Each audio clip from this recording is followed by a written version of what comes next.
Sippers, welcome to this episode of the Tea With Me podcast with me, Shane Todd. It's the Wednesday episode. It's a guest episode. I'm going to fly solo this Friday with an episode with just me where I'll do the TripAdvisor review, listeners' questions, all that kind of stuff. But I've got a guest this week. Very, very excited about this one. I was in New York in, God, when was that? Like February kind of time? I think it was February. And I got to perform at the Stand Comedy Club, which is just one of the best comedy clubs anywhere in the world, really. I had a brilliant, brilliant time. I spent a lot of time just actually watching a lot of stand-up. I performed at some shows, but I was just sort of soaking in the atmosphere of the place and really hit it off with a load of the comedians there and the owner, Chris Italia. So when I was there, I saw a comedian called Shane Gillis, and the name definitely rung a bell. Shane is a stand-up who is now based in New York.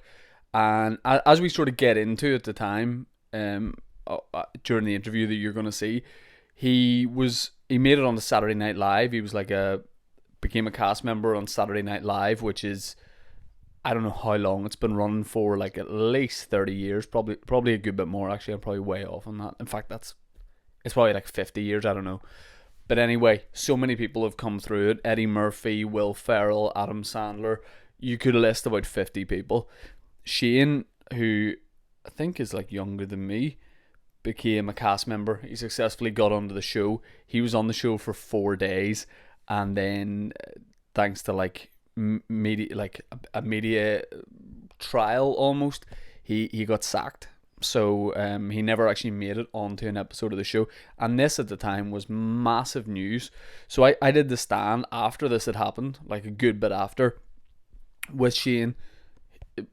The lineup was unbelievable whenever I was out there. You know, you had Mark Norman, Joe List, Dan Soder. These are like huge name American stand-ups.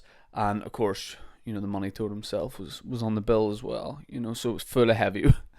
It was full of heavyweights, basically. You know, the audience basically came to see us guys. I mean, mainly them. And when I say mainly them, I mean all them. But I was lucky that I got to do a spot. Anyway, Shane's set, like, really stood out to me. By the way, that's not me talking in third person. Shane Gillis, who's on this episode of the podcast. I think I was sitting with, like, my hands under my chin, you know, like together. And then I may have just been lying on my front on a table, sort of kicking my heels behind me, going, this is great. Really, really enjoyed his set and briefly chatted to him. I think we followed each other on Twitter after that, and then I sent him a message asking him if he would do the podcast, which he very kindly agreed to do. So we chat just a lot about stand up, a little bit about the SNL thing, but that's not why I wanted him to. In fact, I'd asked him to do the podcast before I linked him with being that guy from that news story, you know. But we did talk about that a little bit, but we talk about stand up and loads of other stuff. Just a real easy guy to chat to, just a very like naturally funny guy, and I really really enjoyed talking to him, and we did speak a bit about him doing, you know, I asked him if he'd done stand up outside of the States, and I think he'd just done Canada. So I told him he should come over here and do some shows, and you'll see that he just has he has a way about him that I think he would do really well stand up here. But yeah, I've delayed too long. Let's just get into it. We've got the Friday episode coming out, which will just be me by myself, and then every Monday, obviously, we do the Patreon, which is patreon.com/teawithmepodcast. We do the bonus episode where you get a weekly episode with me and producer Dan and some other stuff as well. So without further ado, this is the Tea With Me podcast episode with Shane Gillis. My first question for every guest I have on the podcast is, do you drink tea? No. Now, I guess I've had it. Yeah, I guess we have different definitions of tea because, you know, there's the American tea, and then there's obviously the British and Irish tea. So have you ever gone like full Irish tea or like English breakfast tea? I don't think so. No, I don't think I have. Is it an experience you think you'd be open to, or are you just totally shutting off from it, like no chance? No, I would. Yeah, I have no bias against it. I think it's just it would have to be the right environment. You know what I mean? Like it's very sensitive environmentally. You know, I think if you were in this part of the world, I think you could really enjoy it. I think America's probably too quick for a nice Yeah, cup I of was tea. You just know.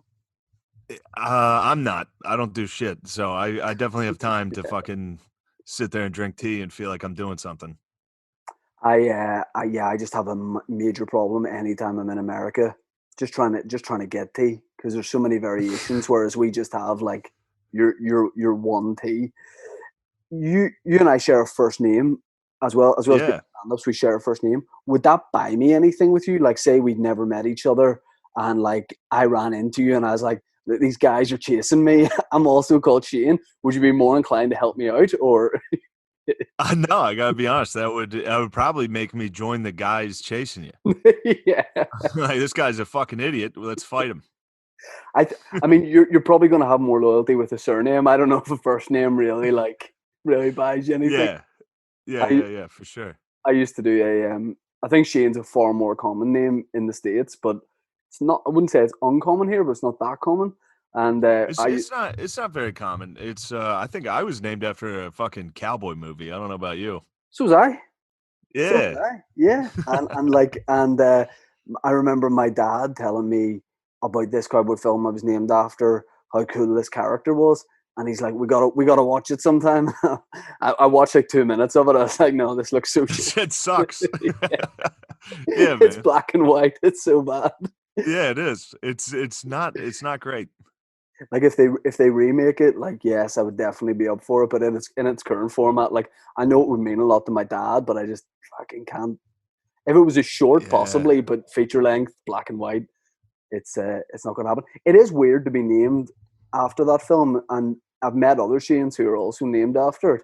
Why were our parents so buzzing about it to the point where Fucking dumb. I don't think my parents were going to have kids, but when they saw that, they were like, "We need that. We need to do I this need just so this. that we can give somebody this name."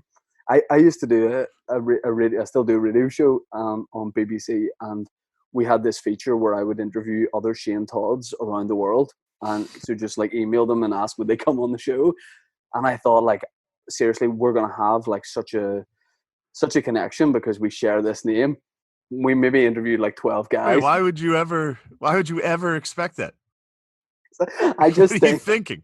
I just think there's, because it's a slightly unusual name, like it's not too very common first or surnames. I just think like if I met, even when I went over to the stand, there's not that many comedians where I'm from. Northern Ireland is a very small country. There's Yeah. no other Shanes that do stand up. So like I gotta say, like when I saw you on the bill, I was pretty excited. I was like, when this guy sees my name on the bill, oh, That's funny. he's gonna seek me out, But I don't know. It just felt like if I interviewed other people with the name Shane Todd, I just thought sparks would fly, and they didn't. Sparks. No one else was excited about it. I would say like, oh, we've got the same name, and they would say, yeah, and then that was it. Yeah, I don't know what to tell you. It seems like no offense, no offense. It seems like a very That's fine. like a middle school girl thing to be excited about. Yeah. Like a young girl being like, "We have the same name. We're gonna be best friends." Like What the we fuck are you talking about? like some sort of film on Netflix that doesn't perform well, where like there's four Shane Todds who come together in one for one crazy adventure. Oh man, So you're in Pennsylvania. You said I'm in Pennsylvania right now. you're back with your folks. Did you sort of like get out before the worst happened? Because Well, you're in New York, right? I was traveling. I was traveling.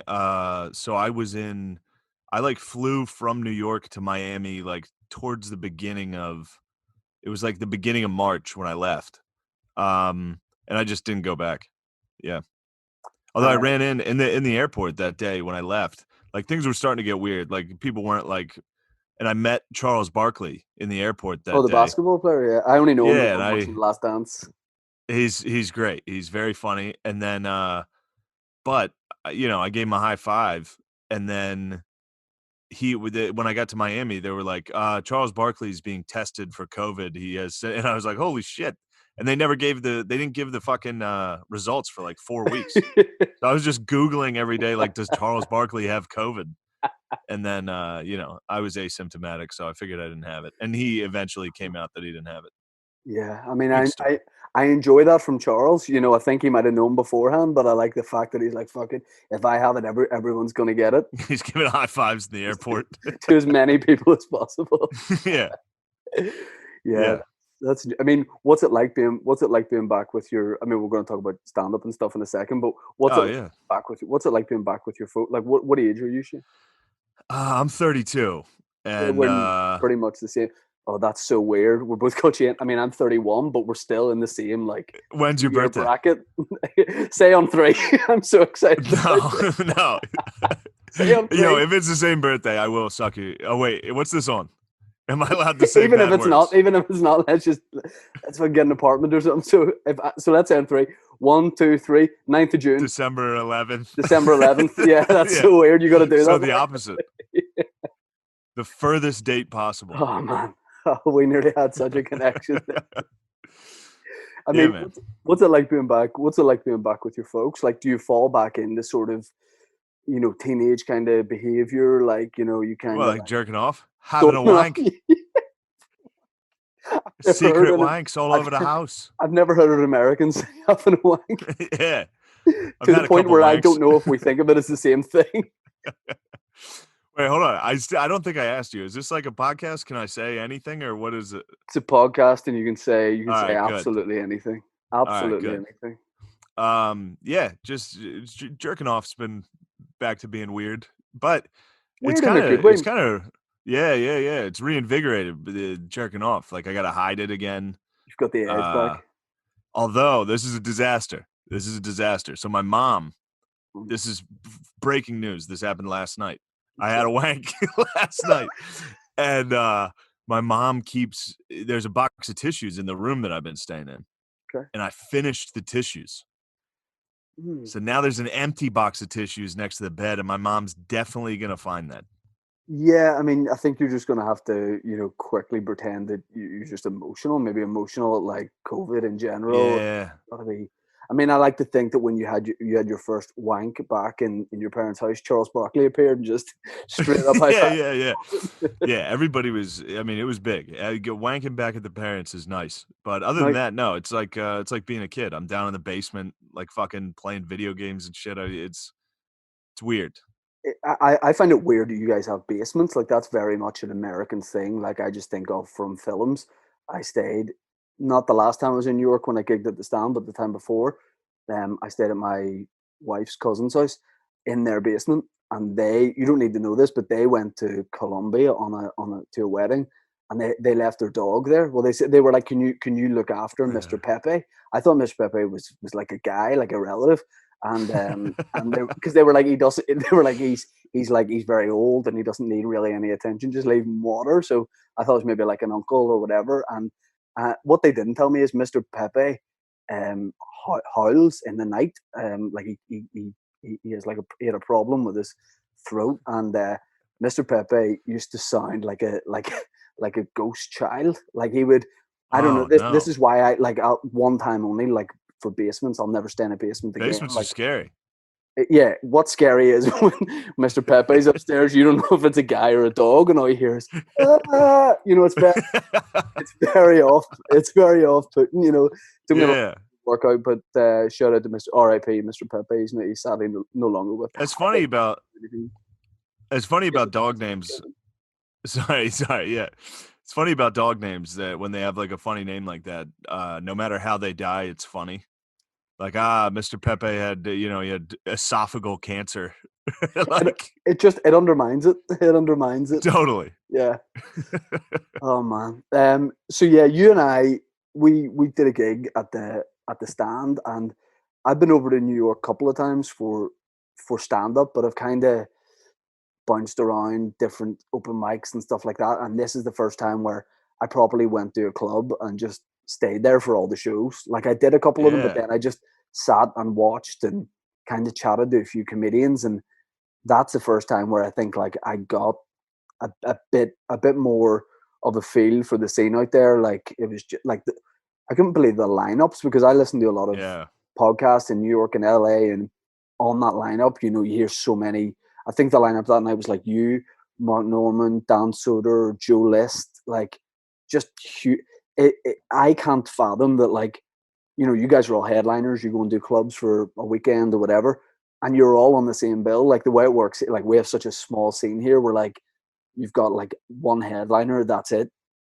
Yeah. And it's more about solo shows. But and the fact that you guys can gig every night of the week as well, like, well, multiple times, like, you're Yeah. doing well here. Like, we have a good scene here, but it's very new. So, like, you're doing well to gig like 4 times a week, and there's no weekend clubs, which is crazy. But have you always been based in New York, or did you move there from somewhere else?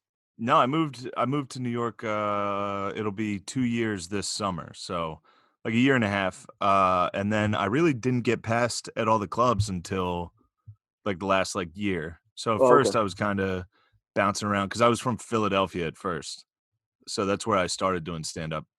But, yeah, back to the headliners all on one bill, that helps a lot because I started, before I started, I was listening to all their podcasts. So it's Yeah, funny to yeah, be like a fan. I'm a fan of all those guys, and then, it definitely keeps you on it, like, when you have to follow any of them, it's like, "Alright, I better not fucking suck tonight." yeah. I went on So it's after, good. I think, after Mark Norman, and I mean, it's just fun. I went on like Yeah. with zero expectation, and it was lovely. Like, the stand, and Chris, who runs it. Like, when I got chatting to Chris Italia, I didn't know Chris, like, was the guy who runs it. And I Oh, don't yeah. think I've ever struck up a friendship as quick with someone, just for no Oh, yeah, real he's a reason. great Like, guy. we got talking about music, and he's just the nicest guy. Like, I would sort of, like, a couple of times a year, I'll go over to America, to different parts, and do like very small solo shows to just Irish people that live over there. But when I meet, like, promoters and stuff, I guess they're running like 4 or 5 shows a night. You get, like, formalities. That's kind of it. But Chris, like, I just chatted to Chris like all night. Like, what a guy! And the Yeah. stand feels like a proper, authentic club. Like, even the brickwork behind the stage, and Yeah. oh, so good. And No, and I love the stand. The stands, that was the one thing, like, for real during COVID. I'm like, man, I was just praying that fucking thing survived because that's my favorite club. I love that club. yeah, just hanging out all night there was great. And I think I got, like, more of a flavor of the style there, if that makes sense. Like, I think the other place in America I've been for stand up, so many of the acts that I saw were kind of not gimmicky, but everyone was like more of an exaggerated version of themselves, like everyone. Whereas in New York, it just felt like the material was more important than anything else. So the delivery Yeah. was a lot more like low key. Like, in Where were you? Where was the other place? LA? the other place I've been to, LA, a couple of times. Yeah, it sounded like LA. Yeah, yeah. Which, I mean, don't get me wrong, like, lineups as well. Oh my Oh, of god, course. Comedy Store, but it just felt like it, it just felt like in New York, it was just more about the stand up, less maybe about profile as well. And some of the like, even though they're big Yeah. names, you can tell that no one was booked just because maybe they have certain credits. It was just killers on. I did stand up in Yeah. Philly for the first time Where'd last. you do it, Raven? No, so the way I work is, like, put it out on social media and say, like, does anyone know anyone who, like, owns a bar in Philly, and I can put on, like, a small show for like 30, 40 people. And I got over, and the guy was like, listen, we're gonna have to do it on Sunday afternoon instead of Sunday night, because there was like a double Ah. booking. So I had to do it at like 2 o'clock on a Sunday Oh. afternoon. No warm up act. Like, that was on me. I was like, I'll go without a warm up act. But on a Sunday afternoon, man, it was What it were you was thinking? it was fun. Well, yeah, I was like, this is gonna be good, and it wasn't, but it was nice because, like, um, What was the ev- bar? Do you remember? it was called Sona. Sona? Yeah, Sonna. It was in like a Oh. really nice part of town, like not really downtown, just somewhere slightly more outside. But it was good. I did Philly, Chicago, and Boston, and yeah, really nice. Did the Laugh Factory in Chicago, which was That's awesome. All I wanted in the Laugh Factory was someone to get a good enough photo so I can use it as like my WhatsApp, Yeah, yeah, yeah, home image. Have you yeah. performed much outside the States? Like, you ever been over to Ireland or Britain? No, I've only performed in Canada outside of the United States. That's Is, it. is that something you'd like to do? Oh yeah, yeah, yeah. It turns out like Australians and the UK and yeah, they love like podcasts and stuff. And yeah, me and my friend Matt have a good podcast that Yeah. those guys like. So yeah, we'll probably, hopefully, when this clears up and we can go on tour over there in like Australia or obviously Ireland would be Yeah, you awesome. you could do like, I mean, where I live, it was mainly just British comedians, and you would get the odd American comedian. But with the success of podcasts now, like, you Yeah, guys could do Belfast, Dublin, maybe Galway, somewhere like that. Like, do you have an Irish background? I do. Yeah.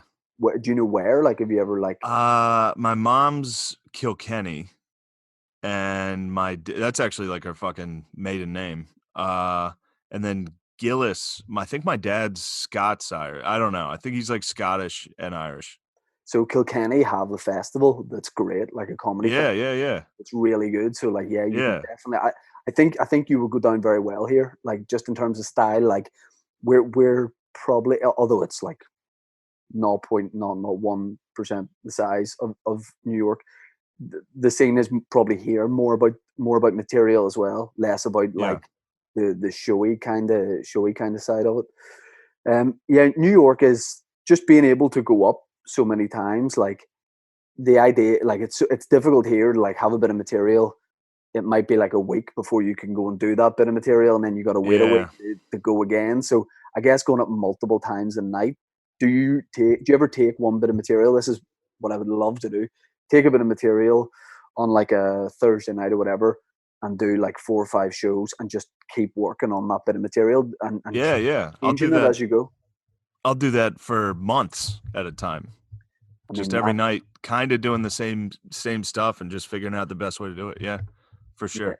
yeah. I mean that sometimes I kind of here get stuck in a little bit of a rut of like a new hour every year, because you kind of have to if you want to tour in Ireland. So you don't really get you spend maybe like 2 months working on new material, and then you get it, and then you Yeah. go and tour it. So you're not actually spending the whole year working on new bits, if that makes sense. No, But I understand. I really should probably be writing some new shit. well, what are What you? happens what happens is like you said, there's those lineups of all those guys that are fucking killers. So every night one of them will kill right before I go on, and it's like, oh fuck, I gotta kill. Yeah, I'll just do yeah, the same fucking 10 minutes I do every night. yeah, yeah, yeah. I mean, it's I'm like just when too it, lazy to write. yeah, That's all. well, I at the start of this whole COVID thing and the lockdown, I thought this is gonna be great. Like, I'm gonna write 10 minutes of material a day. I'll do like 2 hours writing a Yeah. day. I'll have something to come out of it. And then up until pretty much this week, like, the last thing I wanted to do was write stand up. And I'm not I even in know. like a down mood about the whole thing. I'm just kind of, because there's no incentive, like, there's no automatic, oh, I can go and test this material tomorrow. Yeah. It's difficult, because what's the motivation then to just write? No, I just booked a show in 2 weeks. I'll be in St. Louis and at a club. And I haven't headlining and I haven't done stand up in since March. So Uh that yeah, that's I should write. that surprised me, because from I don't watch a lot of news, but like, it seems that you guys are probably like started to isolate like slightly after us. So I would have thought like your clubs would be coming back like way later. Like, there's no even talk of our entertainment venues reopening. But I guess in America there's way more of a fucking open everything. Like, I Yeah, see yeah, I see yeah. people getting pretty like, there's people outside the White House being like, "Let me get it," with signs being like, Yeah, yeah. "Please," Yeah, dudes with guns Yeah, at like fucking ice cream shops yeah, being like, open this fucking fast food restaurant. But no, it's in Missouri. It's in the South and kind of everywhere other than the Northeast really doesn't seem to give too much of a fuck. It's basically it's weird because it's obviously like anything else, it's become political. So if your state's Republican, it'll be open. If you're Democrat, you'll probably be closed. way longer than it needs to be. That's just, you're either open too early or closed too long. Yeah. I mean, to get back to stand up, like, my God, it almost feels like the longer this goes on for, the less I kind of would just jump at the chance to go and do it. Now I know. I'm a bit hesitant. Like, of course I would walk anywhere now to go and do a show, but like, Sure. it just feels like that's so long. Like, we're being like, so I was supposed to start touring in September in Ireland, but we just put it back to February straight away. Just, it seems like anything that opens here is going to have like 40% capacity. So You say February? You're not yeah. gonna do stand up till February? Oh, definitely going to do stand up, but like, in terms of like, Yeah. so like Yeah. the way you guys go on the road, like, we don't do that. You would do like a 2 or 3 month tour, and that's like Friday, Saturday shows. That's it. Okay. In like good, in like theaters, but then the rest of the time is just, yeah, you go do clubs and all that kind of Oh, stuff. okay. But Yeah. just for the big show, like, doing like a big theater at like 40% would just fit. Oh, I it'd be don't terrible. know. It's gonna be bad doing clubs at like the St. Louis shows are gonna be bad. It's gonna be like And audience everyone knows spread that, so out it's okay. and in masks.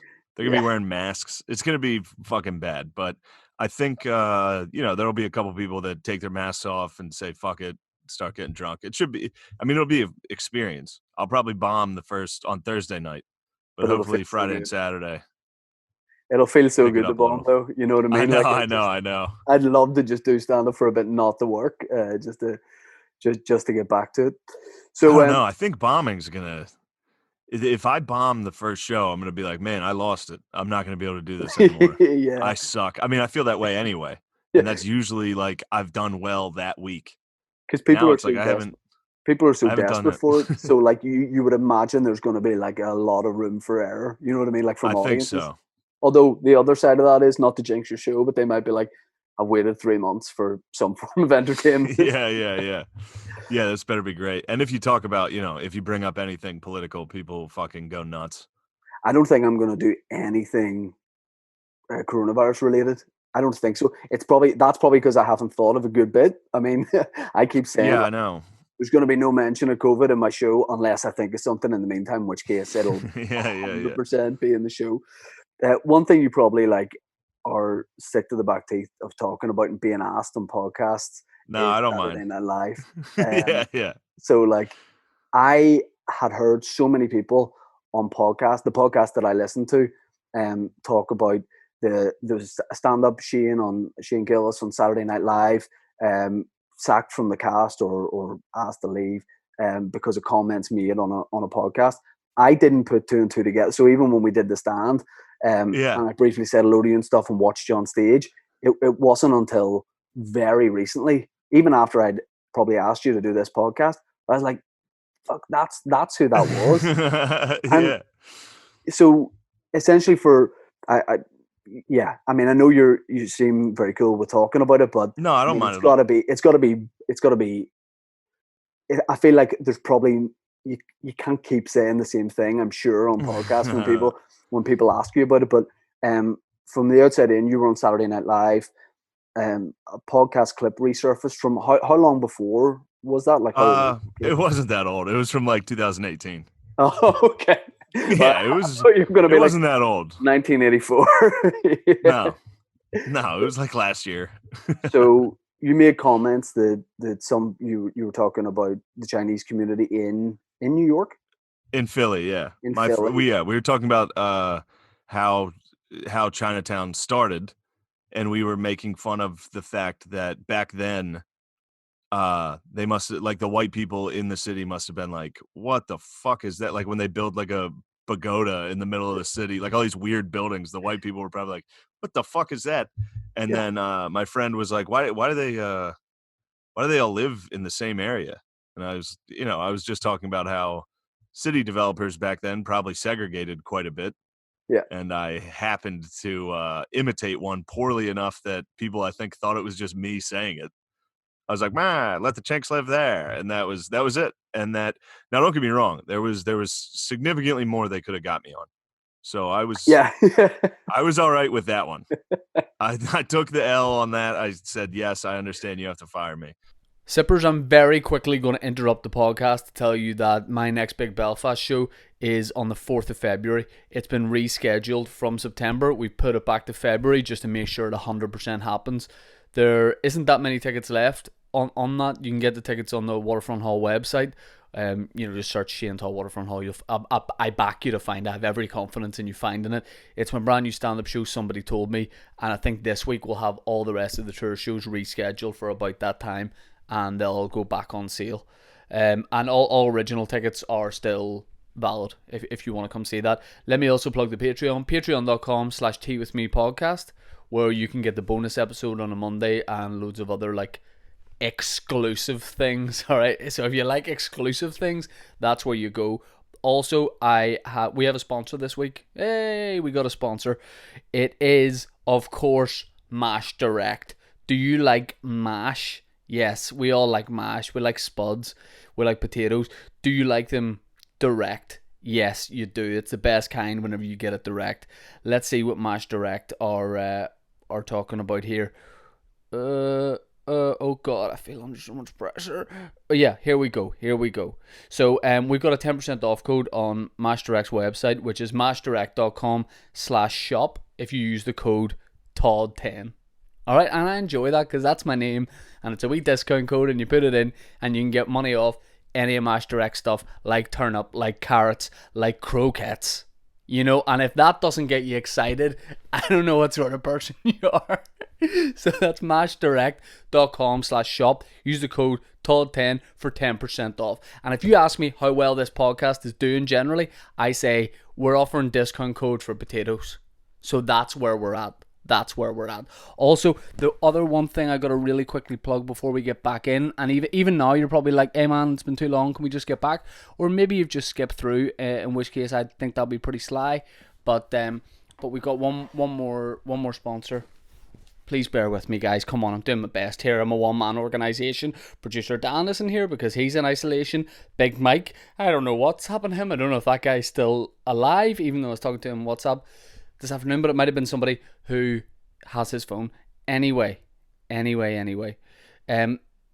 got to plug materialgoodsco.co.uk. The company's Material Goods, but it's materialgoodsco.co.uk. They are our official merchandise partners on this podcast. Go check out their website. They do like customized work uniforms, or if you got any sort of business or company and you just want some sweet gear, you go to Material Goods Co. Okay, and you say you're a sipper, all right, and there's no discount code, but we'll get one because I like the idea that you go into any shop or business, no matter where it is in the world, and you get money off just by saying Todd10. In fact, I want people to start doing that no matter where you are. Go on the Material Goods Co. website. And you can do that. They're a local company as well, so support local. But also, I want you to go anywhere and just say, hey, Todd10. There could be American people listening because Shane Gillis is on the podcast. Go into Walmart, pay for, just as you're about to pay for all your shopping, they say, that's $100. First of all, you go, that's unreal that it would come to exactly $100. But secondly, I want you to just go, hey, Todd10.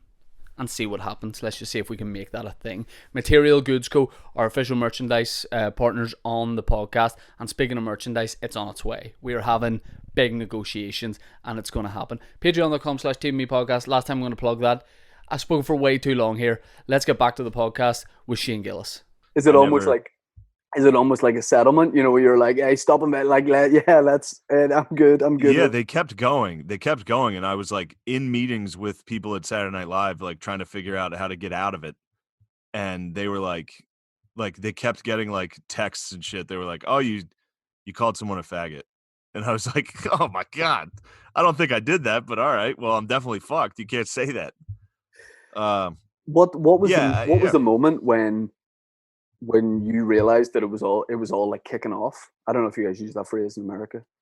Which way, like good or bad? Like bad, like what was the point where was it an email that you got from someone, or did it just blow up on Twitter one day? No, I was on the way to the stand actually when the first article came out, which was written by this kid who hates Saturday Night Live. Like he writes about cast members all the time, tries to call Michael Che like transphobic. Like he just constantly is going at the show with like woke bullshit. But he wrote an article and my agent called and was like, "Did you say chink?"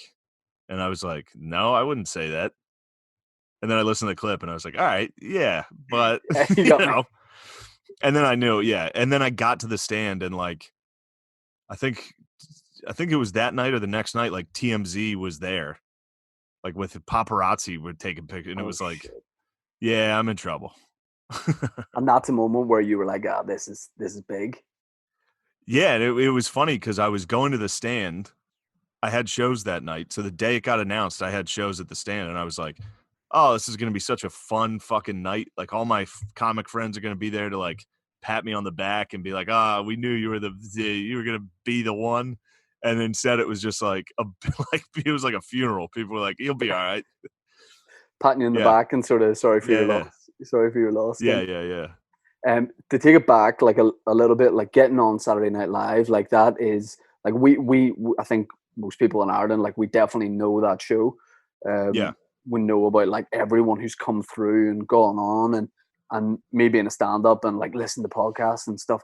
I imagine like it is such a big, it's probably like being like wanting to, the thing here for people that are into comedy would be like people who want to play for Manchester United, like it's like it's the equivalent of that. Like it is the pinnacle, I guess, for it's actually a lot like Manchester United because everybody that doesn't get on the team says how much they suck and how they used to be really good and now they suck. And in fact, before I got SNL, I definitely like talked shit on it until I got it, and then I was like, yeah, fuck yeah, I'd love to be on Saturday Night Live. But the whole process, I never thought I'd be on Saturday Night Live. So even during like the audition process and all that, I was pretty cavalier about it because I really didn't think they could ever take somebody like me, which obviously I was right. But so yeah, the whole time I was pretty relaxed and didn't give a fuck until the audition that's on the main stage, which and it's in front of an empty room except for the producers of the show. And you're just supposed to you just have like 5 minutes and they're like, all right, go. Did you do stand up or did you have an improv background? No, I did do stand up. Yeah. I mean, it was great. I mean, you hear about so many legends, so many people who have gone on to be just the biggest stand-up stars who crumbled at that audition or got to that stage and just didn't make it on. How long were you actually on the show for? Oh, like 4 days. Oh, I thought it was I thought you'd at least put in a year. No, I wasn't even on the show. It got announced that I was on the cast and I got fired in like 4 days. In a way, do you look at that and go, well, that's maybe better because you didn't have a chance to like properly like be like, this is the best thing ever? Or, or is that worse? Do you think to just like not have a chance to actually sorry, can I ask? It's a good question. Do you think that if you were a little like if you had done shows and people were like, he's the guy that does this character, whatever, do you think you would have been better supported if you feel like you didn't? 100%. Like if people had ever even seen me do stand-up, they would be like, oh, he's not a bad guy. Like if anybody had ever even seen me, yes, I would have had more support for sure. In fact, that's what like SNL was trying to do. They were like, all right, if we can figure out a way to get you on to the first week of the show, we should have a good chance to get you out of this. But no, that would have helped.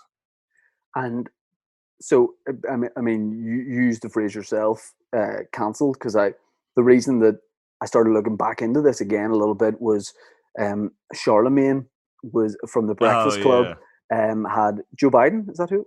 Joe Biden? Yeah, he's the Democrat presidential candidate. And Joe Biden made just a ludicrous comment that I'm sure a lot of people saw about race. And, you pointed out that, you were cancelled for something that was, a lot less, a lot more innocuous than that probably. And sure. Well, here's the thing. On a smaller scale. Yeah. Yeah. I mean, it was just I'm not running for fucking president.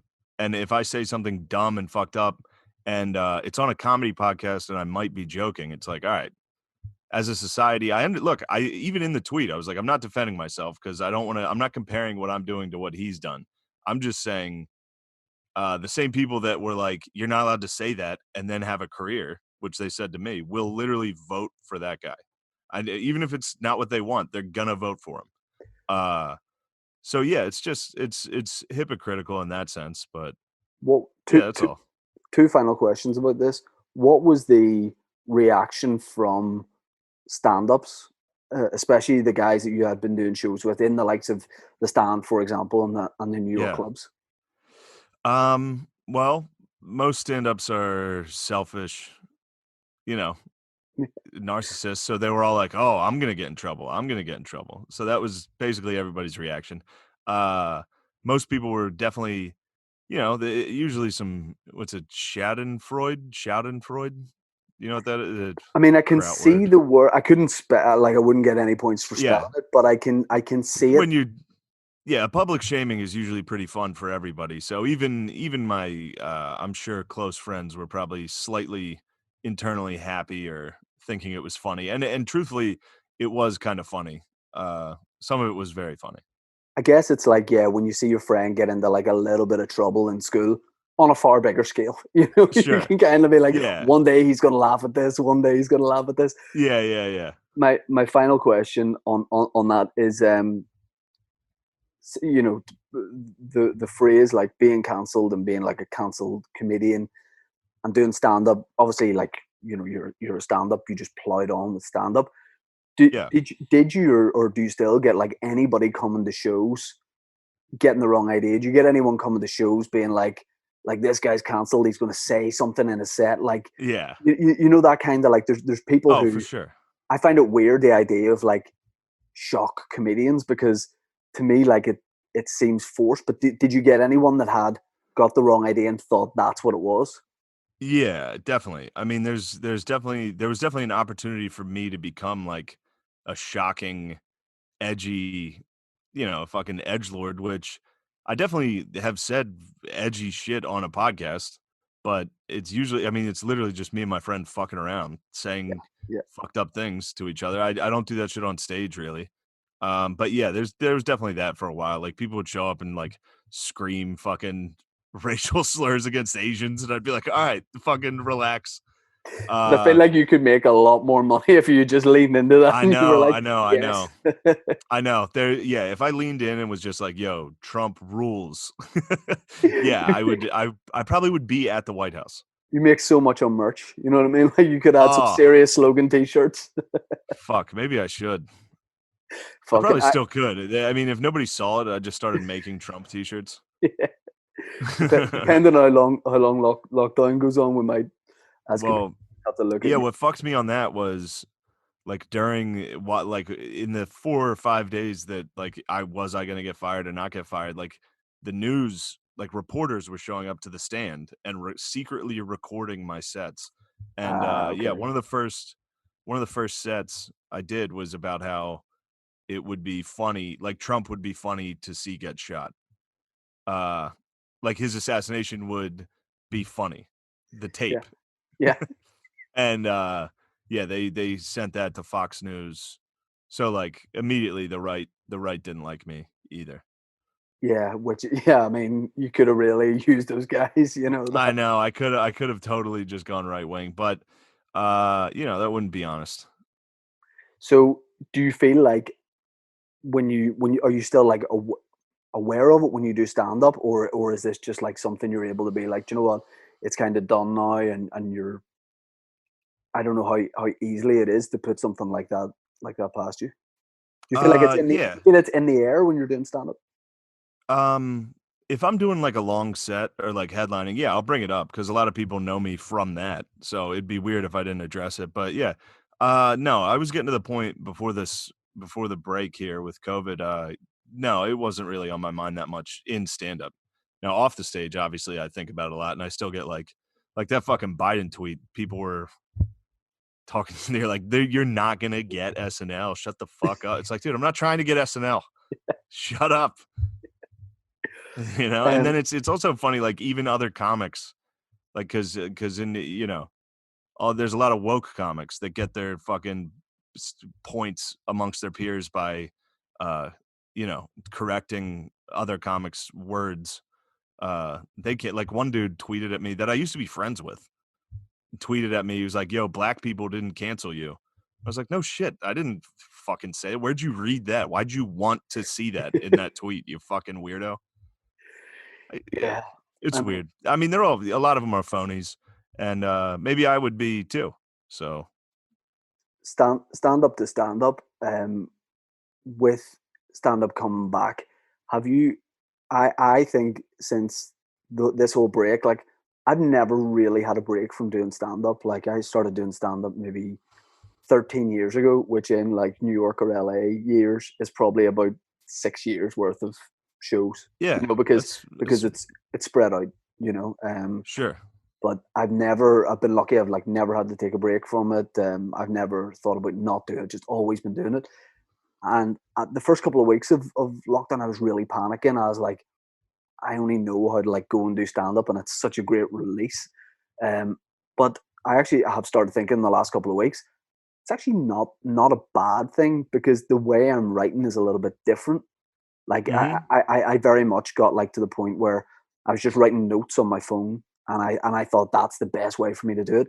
And now I've been able to watch some of my stand up back, and I'm like, I'm taking so long just to get to the point. That Yeah, was that's what was good about New York, about watching New York stand up, was it was a little bit of a setup and then boom. Whereas we're more, I think, in Ireland, we're more storytellers. So it's a yeah, long bit. Like when I was going to do the Laugh Factory in Chicago, if I had a 5 minute set, I was maybe doing one bit, just one 5 minute yeah, story, which is fine. But if it doesn't kill, like yeah, you're yeah, yeah. stuck You're in it, fucked. you're stuck in You're it. fucked. So has anything changed for you? For you, do you think, or when you come back to stand up, will you do anything different? I assume I'll change slightly, and hopefully for the better. Hopefully. I don't know. I've never taken a break either, so I I mean, we'll think see. We'll see. Hopefully it doesn't. Hopefully it's not a step back.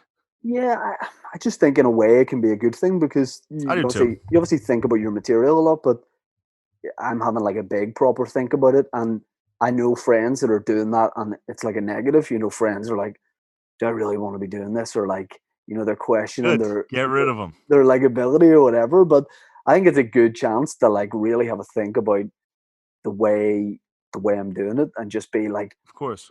even looking at old material and going, is there any way I could make that like one bit funnier? Can I change this word and make it that?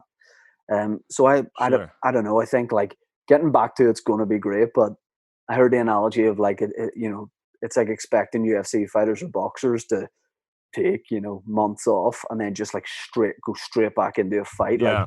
you got to be able to go and work out, but I can't wait. Like I think it'll be ages before I can come over to like New York or LA again. I just think that's going to be a good Ah. while. Yeah. I don't think so. I think a year from now, within a year. Yeah, yeah, Yeah. that would be great. It'll be But good. it was so like gutting in a way because when I did that trip and did the stand and just a couple of other places, I was thinking like I'm going to come straight back. So probably around this time, maybe like a month ago, I probably would have come back and sort of I've Oh shit. got like Yeah. the visa that like lets me go and do that, which is great because you don't have to lie about why you're being like, oh, Yeah. coming over, being like, I just can't get enough of these tourist sites. Yeah. Yeah. Like, why Yeah. are you coming over 5 times a year? Like, oh, I just fucking love the Staten Island ferry. Um, let me ask you one final question about doing stand up in New York. Do you think is like I always thought LA was the place to be. So I was like, I'm always going to go over to LA and watch stand up and like have short trips of doing comedy. But Yeah. do you think, as someone who's played probably everywhere in America, do you think New York is like the place? Like, would you say New York comedy is better than LA comedy? Uh, yeah, I think a lot of people tend to. Now I don't know. I haven't really been in LA that much. Uh, but it seems like it's a lot easier to get stage time in New York. Um I think it's good to develop in New York and then once you're fucking famous, then you go to LA. I would say if you were trying to become just good at stand up, New York's good. If you want to do like TV and all that shit, LA would definitely be the place to go. I think New York comedians definitely there's like there's more of an openness, you know, like as like a complete outsider who, you know, like I also am not like, you know, the way you see stand-ups in a new place that like go straight up to all the acts and think they're Yeah, yeah, best yeah. friends. Like obviously I want to say hello to everyone, but I will just say hello and kind of. But people will bring you more into conversation, ask you where you're from, that kind of thing. I did the Laugh Factory, no, the Comedy Cellar in Las Vegas.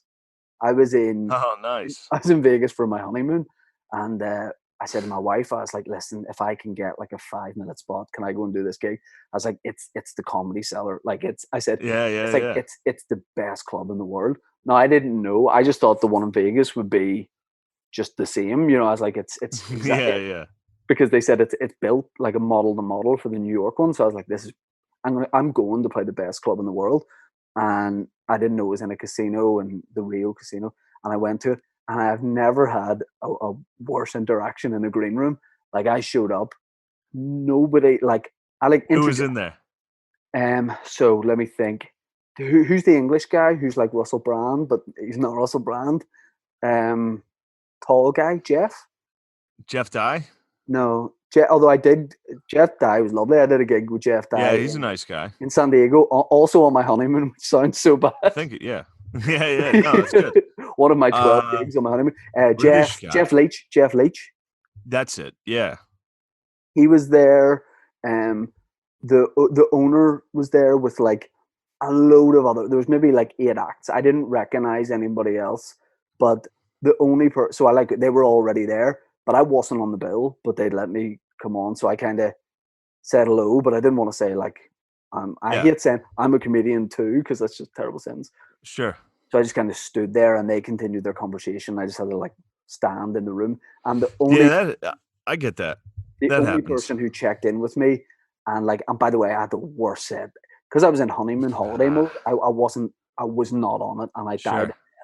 The only person who like came up to chat to me and had a lovely conversation with was Tony Woods. You know Tony Woods? Oh, Tony's the fucking man. He kind of, I think he sensed I was kind of just awkward, like Yeah. some sort of Irish weirdo, just kind of standing in the shadows of the backstage bit, and Yeah. he knew I had a bad set, and he chatted to me for like 15-20 minutes, and was just like the nicest guy. Then I saw him on the Dave Chappelle Yeah. award thing when he was getting the award, and he shouted out Tony Woods. He's like, "This is my mentor, Tony Woods," and I was like, Yeah, that's who he "Dave." like styled. He styled his act off Tony Woods, yeah. Yeah, and it's just crazy. I can also call Tony a mentor. I can't. He specifically said, "Don't." He wouldn't know me at all, but yeah, he was. I He was was a I great was really guy. hoping you were there when like Voss was there or like the New York guys. No, no, it was weird. It was like a lot more like international guys. There was maybe 2 New York comedians, but I didn't recognize Okay. anybody else's name. But just when I was in New York that time, like you, Mark Norman, Joe List, like just had just really like nice, like just hey, what's up Yeah. conversations, and it just felt good. And I don't want to. We were talking about sucking dicks there, just because we're both called Shane, but your set that night in particular was 10 out of 10, like Oh, thank you. like great, really. You were doing the Special Olympics bit, a little bit about Yeah, Trump, yeah, yeah. I was doing this. I told you it's the same act I've been doing for 5 months there. but So it that fucking better honestly, be good. like what's crazy is that would work just as well here. You wouldn't need to adapt anything. Like I see a lot of Yeah. comedians out there, and I don't think their main worry is would this work in Northern Ireland, but Yeah, yeah, yeah. but that set and that authenticity, I think would do really well here. I No, mean, I'd like to get over there. That'd be fun. we have 2 gigs, and you're welcome to them. Yeah, You're welcome to I'd the fucking stud. love it. Yeah, £15. I don't know if you know the conversion rate, but I think I do. That sucks. no, it's pretty good. 15 pounds? Yeah, you can get a house for that here. It's all good. All right. Shane, thanks very much Nice. for doing the No, thanks for podcast, having man. me. Really, really appreciate it. And yeah, hopefully I'll see you in New York in the next 2 to 3 years. Yeah, man. And For sure. remember, like, let's just get like a few more Shanes. What if I know you're skeptical too. What if I just bring a few more Shanes with me next time I come to New York? I'm This like, is I gonna don't be want to put any. bad. No, I don't put any pressure on you. Like, yeah, you're doing a couple of nights in the stand. The first night, I just bring one Shane. Next night, I'm coming back. I'll ease There's a you Shane into. Torres. There's a Shane Torres. I He's think good. I think he maybe opened for Bert Kreischer in Dublin when I saw him. Maybe. Yeah. He would have. Yeah. Right. So we start with the three of us. We do it. Sure. Don't want to put you under any pressure, but we do a tour. And like we do like a US tour. We're at Canada. We'll do a couple more places. Yeah. And then we just pick up Shane's as we go. You know, and kind of like Trying to think who else there is. Shane. I think there's a very famous like YouTube guy, Shane Dawson. Yeah, so he's sort of fucking me a bit whenever I go onto YouTube. I type Shane. You know, sometimes I can be not the first one, but like, you know, I think because my thing is set to like a British search thing. You know, I Yeah. can. You know, he's sort of messing Yeah, up he's my good. algorithm He's a little up bit. there. That's how I know him. Every time I'm searching myself, that fucking cocksucker comes up. What about Shane? What about Shane McMahon? If we just fired him in, He'd be great. I mean, that would be big for us. We could let him run it. Yeah. some good wrestling anecdotes, yeah, and then he could jump off something like at the end Yeah, of he'd the go show. off a cage at the end. Yeah. Shane, thanks very much. I did for a doing show the at the stand with Mankind. Speaking of going off the cage, Mankind was there. Mick Foley. So he does like a speaking tour, kind of like old like wrestling He does. stories, like anecdotes kind of thing. Yeah, How does stand that? up. Yeah. It's great. Is there so much pressure on him to like, all right, It's great. every punchline, sock on the hand? No, it is fucking cool. It's cool to see. I mean, he's the fucking man. And he's super nice and yeah. I'd say there's a lot of pressure like on him, like when you know you do a live show because everyone's like, this is great, all your chat, but do you want to like impale yourself with something? Yeah, You know what I mean? true. That's like I think Steve-O had to deal with that from like I think he'd be doing shows and people are like, all right, get to the part where you like put your balls in a mousetrap or something. Don't try to be funny. And I think that that's gotta be tough to work through that. He's another guy like no matter what, like at a funeral, whatever, like you're not going to allow Steve-O a day off from Steve-O. You know, like No. always got to be Steve-O. Yeah, I mean, Mankind. He did Belfast as Mick Foley did Belfast as part of that tour, and I have a lot of friends whose Facebook profile pictures are still them, just with the arm, like the With Mick belt, Foley. like yeah, they have a belt on, Oh, that's awesome. and he, yeah, I enjoy that you've done a gig with Mick Foley. I enjoy that a lot. I mean, I think Yeah. I was into wrestling up until I was like 60. I remember going to the States whenever I was 12 and going to a Walmart. Now our shops are like so much smaller than that, obviously. And I Yeah. remember seeing like we only had the official WWF magazine over here. And I remember you guys had like 8 different wrestling magazines, and I was like, God damn. Mother, we're staying. I was like, this is the spot. This is the spot. Mick Foley, yeah. Oh man. So we'll get Mick Foley and Shane McMahon, the sort of main event. They can headline with some sort of like gimmick match. Jake the Snake does it. We can get Jake the Snake also. He does stand up too. I think he might never mind. I think he'd be no, what were you gonna say? Nothing. I think he'd be up for it, like 100. Like, I think he might be the only guy, like on paper, we could definitely get involved. Jake the Snake, yeah, probably. 100%. Like, yeah, like I don't think we'd have to pay him much either. What were you gonna say about him? Nobody listens to this podcast. It's all right. Nothing. I'm not just gonna bash Jake the Snake for no reason. That's what I'm working on. I'm working on not bashing comics for no reason. Imagine if SNL were like, you know, fuck it, let's just enough times passed, and then you drop the Jake the Snake disc. Oh, Jake the Snake wouldn't be the thing. I'd be got again. And thanks very much. I really appreciate it. Yeah, of course. Yeah, this was fun. Have a good one, man. Shane, all the best. See you soon. Thanks. Sippers, there we have it, the Tea With Me podcast episode with my guest Shane Gillis, part of the Shane Gang. Oh my god, why did I not tell him that at the time?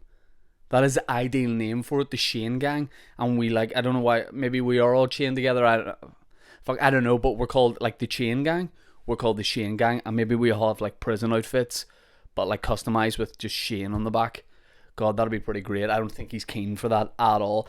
But that was an interview I absolutely loved doing. I think he spoke really openly about what he's kind of been through in terms of the Saturday Night Live thing and being, you know, cancelled, as he puts it. But I mean, that was just as you heard, a very small part of the interview. He's an absolutely brilliant stand-up, real funny. Just you can catch loads of loads of his material on YouTube. If you search for Shane Gillis, you know, because it'd be weird if that wasn't the, because that's his name. You know what I mean? So I don't know why I've told you that, but you'll get it there. And also, Shane has a podcast which is called Shane and Matt's Secret Podcast, and I presume that it comes out everywhere. I'm sure it does. Yeah, they have episodes of YouTube and yeah, everywhere. Matt and Shane's Secret Podcast. So you can go check that out as well, and they can be, you know, a podcast. It's a podcast friend of our podcast, if that makes sense. So yeah, I've got to thank Shane Gillis massively for doing that episode. A little bit of housekeeping on Friday. I'll bring out a solo episode of me doing Tea With Me. Then next week we'll be back to the guest on Wednesday, me doing a solo one on a Friday, and so on and so forth. It's a beautiful day outside. I feel like I might be rushing this a wee bit, and I definitely am, because you know the money toad likes to he likes to bronze. You know, he likes to get a little bit of colour about the face. You know, because we're about to have a baby. So I think whenever you, from what I hear from other people, whenever you have a baby, you know, you kind of need to be like hanging about with it quite a lot. You know, I'm no expert. From the reading I've done though, and from the people I've spoken to that are like new mums and dads, they've said like you have to like, yeah, mess about with, like, be friends with the baby a lot, like literally, like, you know, just always be with it and stuff. So I don't think tanning, you know, I don't think my wife would be delighted if I'm like like as soon as it gets sunny, if I'm like, babe, do you mind if I take off for you know, a couple hours here and tan up? So I'm making the most of it now, and I don't think any sipper will blame me for that. You know, I think we're all for it. Match Direct are offering 10% off. The days finally come. Todd 10, matchdirect.com/shop. If you want to save money on, I don't know, chili bites. You know, they sent me a load of stuff, and to be honest, I ate it before I had a chance to really take it in. Turnip, parsnip, carrot, you name it, they have it. Alright, and you can get money off using the discount code TOD10 anywhere in the world. Also, gotta give a shout out to our merchandise partners as well. Material Goods Co. Material Goods CO. Material Goods Co. My man Roscoe there, who is just brilliant. And if you got a business or whatever, and you need to just get a load of merch, you need to get uniforms, you need to get customized stuff, that's where you go. Also, you don't just have to be a business. Like, if you're a guy who wants to just rebrand himself and get a load of like branded gear, then do that. You know what I mean? If you're a guy called you know, Colin, for example, like we had Colin Geddes in the podcast last week, a guy called Colin, you suddenly want to be rebranded as Coco, you know, just we can get you loads of gear. Material Goods Co. Guys, we'll be back on Friday with the podcast Tea With Me. Thank you very much for listening and watching. Final reminder that Waterfront Hall tickets for my brand new show are back on sale on the Waterfront Hall website. The new show is called Somebody Told Me. I've heard it's pretty funny, you know, because I wrote it. So yeah, come see that. I'm missing stand-up so bad, so I can't wait to be back to it. Thank you very much for listening and watching the podcast. Big thank you to my guest Shane Gillis. Sip sip.